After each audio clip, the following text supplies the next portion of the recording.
So let me ask you something. Have you ever bought a certain set of vegetables which you love, but in only one particular dish? If you're not making that particular dish, you will never even look at those vegetables. Well, for me, that vegetable is usually carrots and celery. And I bought these ingredients when I made my bolognese sauce, my lasagna, my baked bolognese macaroni. But as soon as that main item, the bolognese sauce, was done, I'm stuck in a weird scenario where I don't want to eat the carrot and celery any longer because I don't know what else to do with it. And that's when I thought of this recipe. So in a pan here, I'm gonna heat up some of my olive oil and then let that get nice and hot. Once that's hot, add in finely chopped celery, carrot, and onions.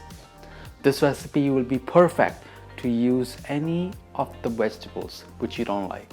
Could be eggplant, could be peppers, could be tomatoes. And you use them in this perfect dish to really bring them together, make it exciting, because everything is good with some spicy chicken and rice. Now let those vegetables get sauteed, let them get nice and soft. And while that's happening, in a bowl on the side here, I've cubed up my chicken breast. Then to this, add in loads of your homemade taco seasoning, a bit of olive oil just for the marinade, and some salt to taste.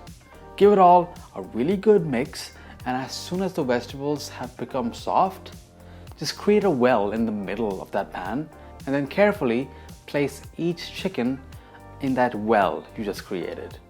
And once you've added the chicken, turn the heat up to medium-high, and what we're looking to do is give one of the sides a really nice golden brown sear, and then just let the other side get a seal.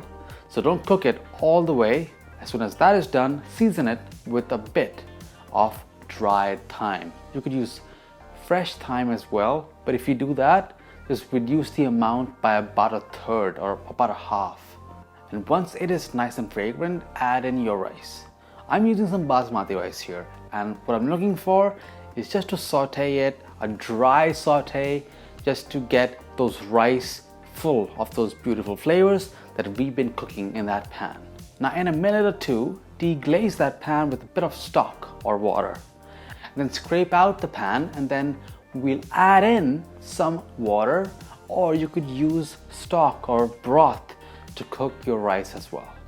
So add it in, make sure the rice is completely leveled, and then bring that up to a simmer. As soon as that is done, put the lid on, turn the heat to low, and then cook this gently until the rice is completely cooked. By the time that rice is cooked, the chicken will be cooked as well. And as that rice is cooking, you can jump around and dance in your kitchen because you just got rid of those vegetables in the best way possible. Now, as soon as the rice is ready, open the lid, give it a quick stir, and then add in your frozen peas. If you have fresh peas instead, I would suggest you boil them in some water first and then add it at this stage. Now mix those peas really well into that rice, and then just put the lid on and let that just sit on the stove with the stove completely off, and the residual heat will heat the peas through, defrost them if they're completely frozen, and in a few minutes you will be good to go. So open that lid, taste it for seasoning, adjust with salt and pepper, whatever you like, and then here is a nice bowlful of delicious, moist chicken and rice. And that's how you get rid of vegetables which you don't like in style. So what are you waiting for? Check out your fridge, see what you really don't want to have. What's a niche ingredient? What did you buy which is only for one particular dish? And what do you not want to go to waste?